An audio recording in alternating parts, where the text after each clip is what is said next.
Hello and welcome to another episode of Scott from Scotland. So today's episode, as you may have read by the title, is basically a video about how my turbo blew up. So for those of you who've been following me, I've been driving around in a 2014 Seat Ibiza FR Edition with the start-stop engine, and for the last couple of weeks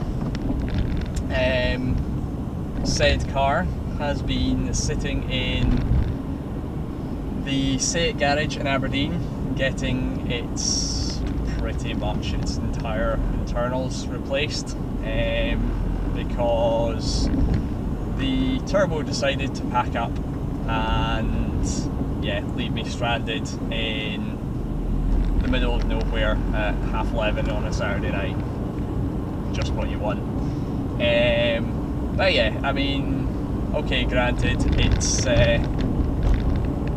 not something that's ever meant to happen, but it is a small turbocharged petrol engine, so I guess it's one of those risks. I did hear stories about small turbocharged engines that shed their turbos fairly young, and I thought, nah, it's not going to happen to me, which I suppose was the kiss of death for it.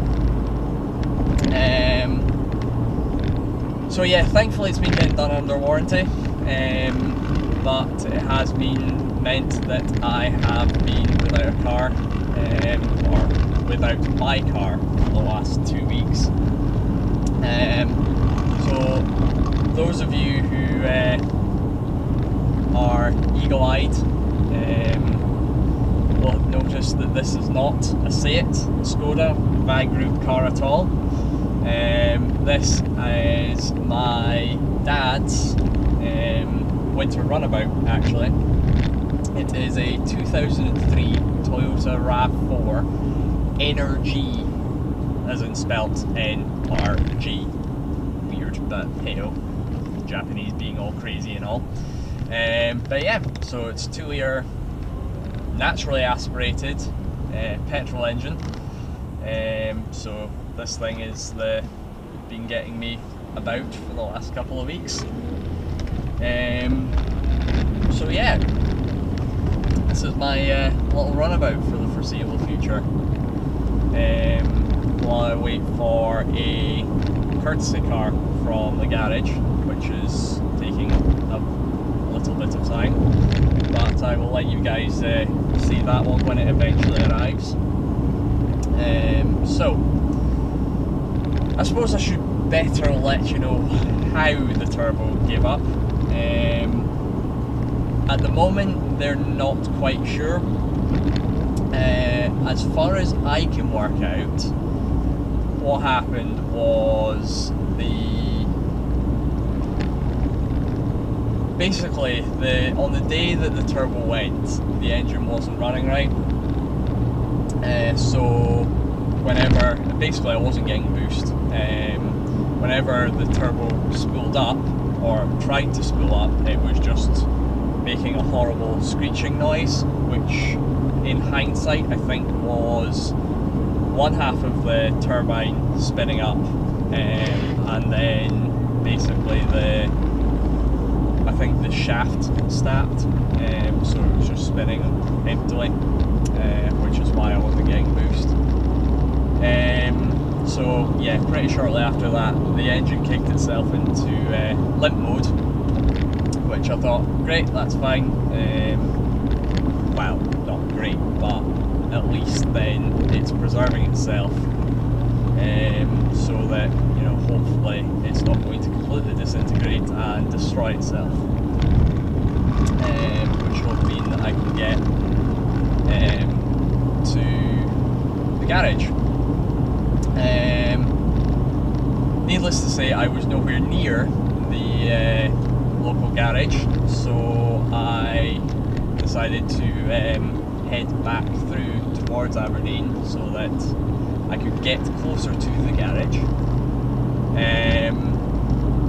But alas, it wasn't to be, and yeah, basically it was going slower and slower and slower, and eventually it wasn't really a bang per se, but I definitely lost power. Basically couldn't get anything above 20 miles an hour. Just so happened to look in the rearview mirror and it was just smoke pouring out of my exhaust, and basically it was like, crap, what the hell is that? Pulled over to a lay-by, opened up the bonnet, smoke everywhere, burny smells, not very nice. But yeah, just basically took off the intake pipe from the turbo into the engine block, had a look inside and it was just filled with oil. So basically the oil had shot through, out of the engine, out through the turbo, into the engine, out the exhaust, hence all the smoke, which wasn't very nice. So thankfully I had a spare litre, not that it did very much, but spare litre sitting in the car. So popped that in and it was just enough to get me into the next town. Abandoned the car in a local Tesco car park, which was fine. Left it overnight, got a lift from my folks home that night, and went and got it towed the next morning back to Elgin, which is still a good hour and a half away from Aberdeen. So I then had to phone around, try and get a pickup service to tow the car through, which apparently is not a service that is provided after 2 years by SEAT, which is not very helpful. They recommended that I join the AA. Thanks for that, guys. Which I considered doing, but then I was like, no, because if you actually look at the AA, their maximum mileage is 25 miles. So I was like, well, that doesn't help me because I need to get almost 70 miles. So I was like, right, okay. So then I decided to, well, basically I put it out Facebook, local companies, all the rest of it. So got a really good quote, and the guys took it through, picked it up, took it through to Aberdeen for me, where it has been sat at SEAT for the last couple of weeks. So the turbo has been replaced, but the car itself is now throwing a oil pressure sensor switch, or oil pressure sensor error code, I think, something like that. Anyway, nasty. And damage on the airfare. Anyway, so yeah, basically they've spent the last week and a bit trying to figure out why it is throwing this code. They've replaced the sensor, they've replaced the wiring, they've gone to SEAT Direct, SEAT can't tell us, they've got the wrong wiring direct. Oh, it's just been a nightmare, absolute nightmare. So hence why I have got this RAV4 for the foreseeable future. So this thirsty little beast. So yeah, that is that. It's sort of put a bit of a damper on everything, which is a bit frustrating. But I will keep you guys posted as to any updates and all the rest of it.